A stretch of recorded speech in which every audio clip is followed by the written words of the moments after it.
Daniel Alvarez paused in the dim hallway, the soft echo of early morning footsteps bouncing somewhere beyond the corner. The school was always silent at this hour, just the hum of old lights, the faint rattle of pipes settling, the whisper of a building waking up. Every morning felt the same, predictable, manageable, quiet. That quiet was the only time Daniel felt truly steady, like the world gave him 1 hour to breathe before the chaos of life returned. But today, something different cut through the stillness. A small, unhappy noise. A tiny cry. His heart twitched. That sound didn't belong here, this early, this deep inside the school, away from the classrooms and children who wouldn't arrive for another 2 hours. It was soft, muffled, but full of distress.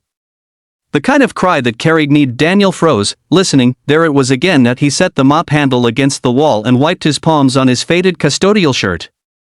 For a moment, he just stood there, letting the echoes guide him. The dim hallway stretched out before him like a path he already knew, though he didn't know how. Maybe it was instinct. Maybe it was memory, because he knew that kind of cry.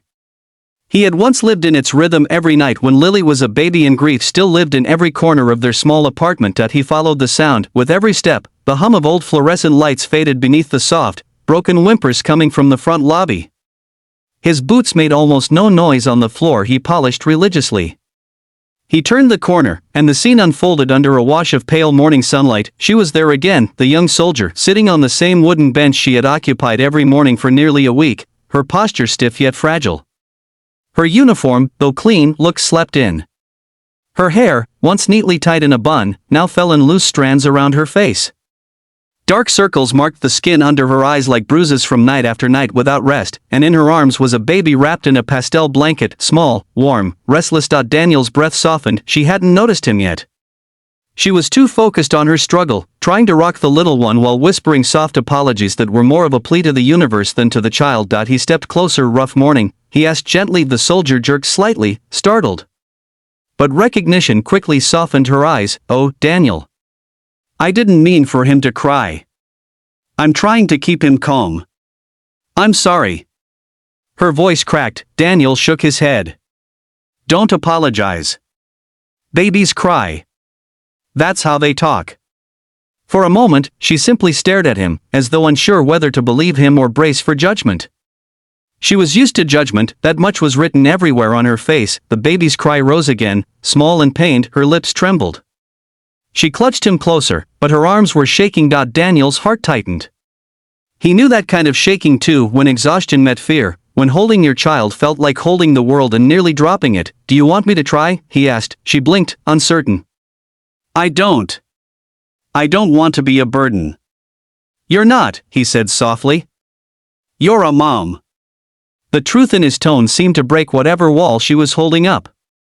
She nodded slowly, hesitantly, as though afraid he would change his mind before she got the baby into his arms, but Daniel didn't move. He held his hands out, and she let him take the baby. The moment the little boy settled into Daniel's arms, something familiar slipped back into place inside him, like remembering the steps to a dance he had learned long ago. He rocked gently, swaying with the rhythm of someone who had done this 1,000 times. One hand supported the baby's head, the other moved slowly along his back. The baby's cries softened almost instantly, then quieted. The young soldier's eyes widened, her exhaustion replaced for a moment by disbelief.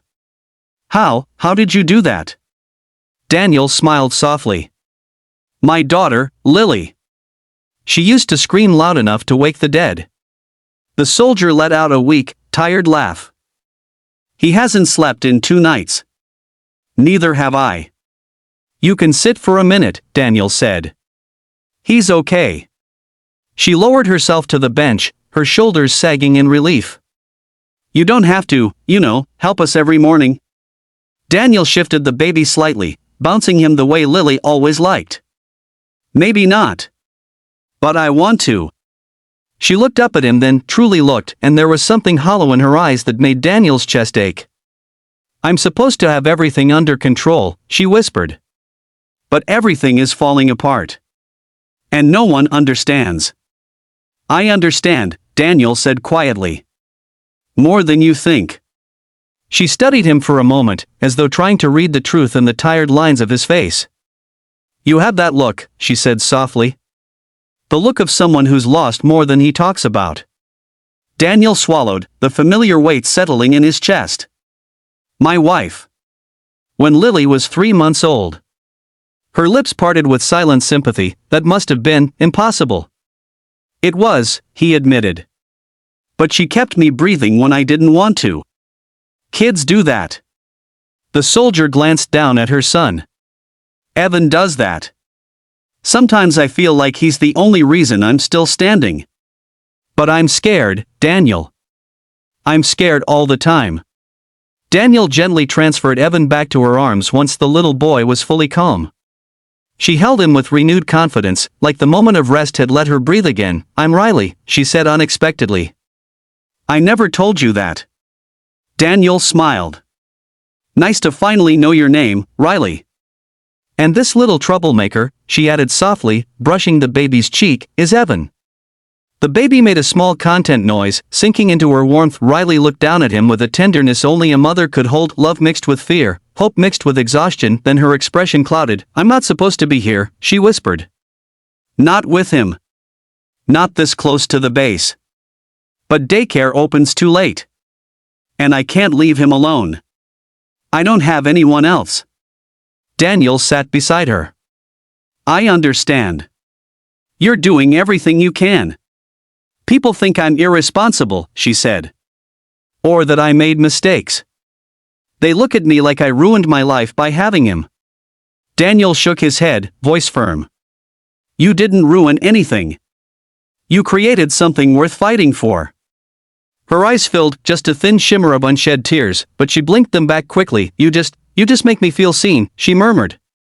Like I'm not invisible. Or disappointing. You're not, he said. You're one of the strongest people I've met. That sentence seemed to break something inside her, not in a painful way, but in a healing one. She stood slowly, adjusting the strap of her backpack and shifting Evan against her chest. I should go. My shift starts soon. Daniel nodded. I'll be here tomorrow. She hesitated. Can I ask one more thing? Anything. Why do you help us? Daniel looked at her, the young soldier trying her best, the baby asleep against her shoulder, the exhaustion in her eyes that reminded him of himself once upon a time. Because someone helped me once, he said quietly.